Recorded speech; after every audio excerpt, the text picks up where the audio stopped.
Esiste un'isola che funziona come un orologio svizzero, è quello che in sintesi afferma, in riferimento all'Organizzazione per l'accoglienza dei migranti, il prefetto di Palermo Francesca Cannizzo, che tra l'altro dice che bisognerebbe esportare al resto d'Italia il sistema Sicilia. Del resto le prefetture, le aziende sanitarie, gli organi di polizia hanno alle spalle lunghi anni di preparazione sul campo, Lampedusa, Pozzallo e via discorrendo. Sono le mete che questi meno fortunati raggiungevano, quando tutto andava bene, direttamente con le loro carrette del mare, vecchi pescherecci sovraccarichi che sopportavano le onde a fatica, oppure vecchi gommoni inadatti a questo genere di traversata. Una macchina perfetta, suggerisce il prefetto di Palermo, oggi. Cioè in un momento in cui, rispetto al passato, non esistono i criteri per definire sbarchi e arrivi programmati dei migranti. Vengono prelevati in mare aperto e portati in banchina con le motovedette della Guardia Costiera o coi rimorchiatori d'altura. Quindi l'organizzazione di tali eventi è anticipata diverse ore prima. Non è un'emergenza vera e propria, almeno a terra, tanto che non viene dichiarato ufficialmente come tale, creando qualche problema organizzativo, specialmente per il popolo dei volontari di protezione civile. Questi soccorritori, infatti, non possono usufruire di permessi retribuiti dal lavoro e alcuni rimborsi spese per l'attività svolta. Però le ambulanze presenti in banchina sono tutte private, proprietà di alcune associazioni di volontariato, un servizio gratuito per lo Stato. Dall'esterno è difficile comprendere cosa accada realmente oggi, quando si verifica quello che viene definito impropriamente uno sbarco migranti. Per questo la scommessa era quella di vivere personalmente e volontariamente l'esperienza di prestare la propria collaborazione, anche per testare questa macchina organizzativa, vanto della Sicilia che sembra funzionare. Per comodità abbiamo scelto di attendere la notizia dell'arrivo dei migranti presso il porto di Pozzallo, 28 sbarchi nel 2013 per un totale di 3.466 migranti, 103 nel 2014 e 25.939 migranti assistiti, per finire ai 30 sbarchi per un totale di 8.254 migranti di quest'ultimo anno. L'attesa non è durata molto, anche se, a dire il vero, quest'estate il flusso di migranti lo hanno condiviso costantemente anche altre località siciliane, quali Augusta, Palermo, Messina e Catania. Anche nel caso di Pozzallo è la prefettura di Ragusa che attiva la macchina dei soccorsi a terra. Gli uffici del prefetto Annunziato Vardè contattano tutti gli enti interessati, polizia, carabinieri, guardia di finanza, guardia costiera, azienda sanitaria e gli altri soggetti coinvolti dal piano provinciale di soccorso e assistenza in emergenza sbarchi, voluto nel 2010 proprio dall'allora prefetto di Ragusa Francesca Cannizzo. La protezione civile regionale è il nostro contatto. La telefonata arriva al funzionario di turno, Giovanni Zacco, alle 10 di sera. Per domani, sabato 25 luglio, alle 11 arriverà una nave irlandese con circa 460 migranti a bordo. Il funzionario di protezione civile rilancia il messaggio ai collaboratori del Dipartimento attraverso un canale personalizzato di WhatsApp. Arrivano le adesioni in prima battuta del personale che coordinerà le operazioni in banchina, di solito 2 dipendenti con esperienza nello specifico settore. Si contattano quindi le associazioni di volontariato. Qui nulla è scontato perché si parla, ovviamente, di volontari e nessuno può costringerli ad attivarsi.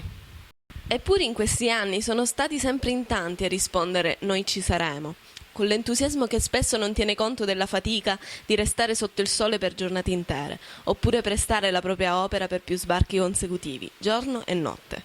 È accaduto lo scorso anno e il sistema è andato in sofferenza, ma non si è bloccato. Nel nostro caso 3 erano i volontari della Misericordia di Modica con l'ambulanza, 2 del gruppo comunale di Ragusa con ambulanza, 4 del gruppo comunale di Modica, 2 del gruppo comunale di Scicli e 6 di quello di Pozzallo, sempre con ambulanza al seguito. L'organizzazione sembra essere perfetta e gli orari più che comodi e sostenibili, nonostante il sabato prefestivo e per alcuni non lavorativo. La sorpresa arriva all'indomani, con la comunicazione che l'approdo della nave irlandese Niam, un pattugliatore d'altura con 44 marinai a bordo, anticiperà l'attracco alle 9 del mattino. Improvvisamente per tutti diventa una corsa contro il tempo, quindi anche per noi testimoni dell'evento. Eppure l'appuntamento in banchina viene rispettato da ognuno. Anche se la nave, col suo carico di uomini soccorsi in 2 diverse operazioni in mare, 467 tra cui 41 donne, 9 in gravidanza e 42 minori, molti dei quali bambini, arriverà alle 10. Le tende vengono montate dai volontari della protezione civile, tra questi Salvo Buscema. Più di un anno che faccio sbarco, non so ora contare preciso quanti sono, però è una bella esperienza, sono un volontario. Senza retribuzione e lo faccio volentieri. Ognuno di questi uomini e donne che prestano volontariamente il proprio tempo sembrano avere una storia personale che li sprona a fare, e ne sa qualcosa Emilia Pluchinotta, che coordina i volontari di Pozzallo. Io sono l'ispettore Emilia Pluchinotta della Polizia Locale, responsabile del servizio di protezione civile nel comune di Pozzallo. È da circa 7 mesi che ho avuto questa mansione e come gruppo comunale di Pozzallo siamo all'incirca 25-30 volontari. Ci occupiamo prevalentemente degli sbarchi che come si sa a Pozzallo sbarcano numerose persone e mi avvalgo di circa 10 volontari che ognuno di loro hanno delle proprie mansioni. Questa squadra comunque, anche se io sono arrivata da 6-7 mesi, però questa squadra già esistente a Pozzallo è abbastanza formata in merito appunto ad affrontare le situazioni e le problematiche degli sbarchi, perché sono molto organizzati e molto professionali e ognuno di loro appunto sa quello che deve fare per questo problema.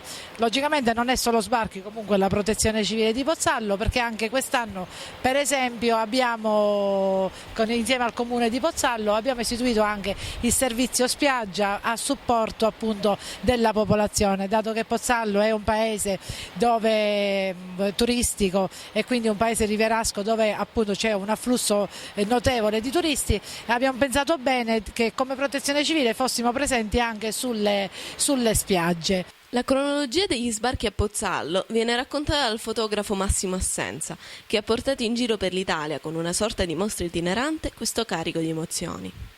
Dato che anche a parte la provenienza dei migranti, anche lo status sociale, come detto prima, prevalentemente si trattava di gente che migrava per povertà, per miseria, per carestie. Adesso da qualche anno si è aperto il fronte siriano e quindi vediamo arrivare da questi barconi interi nuclei familiari, gente anche si vede che non scappa per la fame, dalla miseria, ma perché spinta dalla guerra, gente che ha perso il lavoro e che tenta fortuna da queste parti. Poi anche dal punto di vista organizzativo, da Mare Nostrum, chiaramente è tutta una macchina molto più complessa rispetto a me, ma ai sbarchi ai quali ho assistito io, che mi sembravano così fatti quasi a conduzione familiare, perché non c'era in effetti l'emergenza quotidiana che dobbiamo affrontare adesso. La passerella viene calata a terra e le prime a scendere sono le donne incinte, che vengono identificate dalla polizia e dai funzionari dell'organizzazione europea e quindi, su disposizione del medico dell'ASP, il dottor Scarso, trasferite negli ospedali di Modica, Ragusa e Vittoria, a cura dei soccorritori volontari. Poi è una lunga fila indiana, aperta da donne e bambini che chiedono acqua e cibo. Buona parte di queste persone non ha scarpe ai piedi e queste gli vengono consegnate dall'organizzazione. L'identificazione e il trasferimento con gli autobus tra Bologna, Milano e Ragusa impegna 7 ore di lavoro sotto il sole cocente. Tutto viene videodocumentato e, come sempre, viene individuato lo scafista, in questo caso solo un giovane, apparentemente un po' smarrito e difficilmente identificabile da un occhio inesperto. Gli investigatori di Ragusa hanno però affinato i propri metodi, con grandi risultati che a volte passano dal semplice esame delle mani o dalla spiata raccolta dai mediatori linguistici che parlano con i migranti del loro viaggio. Medici Senza Frontiere è una presenza costante e fondamentale anche per l'esperienza dal punto di vista delle eventuali malattie infettive o epidemiche. Sono Chiara Montallo, coordinatrice dei progetti di Medici Senza Frontiere in Sicilia. Siamo qui a Pozzallo, oggi c'è uno sbarco di circa 460 persone provenienti da diverse nazionalità, sia Africa subsahariana, Siria, Bangladesh, nazionalità che in questi mesi abbiamo visto tante volte sbarcare sia qui che in altri porti della Sicilia, anche fuori Sicilia. Le persone oggi stanno abbastanza bene, fortunatamente. Quello che noi in genere vediamo sono patologie che sono legate alla permanenza in Libia, che è sempre peggio, quindi alle violenze subite in Libia, sia nei centri di detenzione sia strada, patologie legate alla scarsa igiene nelle quali le persone sono costrette a vivere a volte per mesi interi, e poi patologie anche legate alle diverse età che vediamo, perché per esempio tra i siriani ci sono anche tante persone anziane. Qualche settimana fa è sbarcato un signore di 93 anni addirittura, quindi patologie croniche come diabete, ipertensione, quindi questi sono un po' i sintomi che vediamo più frequentemente tra le persone che sbarcano. Adesso è tempo di bilanci. Sono le 16, il sole ha reso tutti rossi, specialmente i giornalisti e i funzionari mandati dall'Europa. Compreso l'eurodeputato Ignazio Corrao, che, collana della pace al collo e cappelli raccolti verso l'alto, ha benedetto i lavori in banchina. Alcune cifre per capire la portata dell'evento. Distribuiti 100 di mascherine e guanti protettivi per gli operatori, oltre 500 bottigliette d'acqua, 100 tra confezioni di merendine e succhi di frutta, e pranzo e cena confezionati per i migranti che affronteranno il viaggio verso il nord. Gli altri mangeranno nel centro di accoglienza di Ragusa. Sulla banchina sono intervenute più di 100 persone, tra medici, forze dell'ordine e volontari. Una macchina perfetta? Probabilmente sì. Ma per esempio resta incomprensibile la mancanza dei bagni chimici per migranti e soccorritori.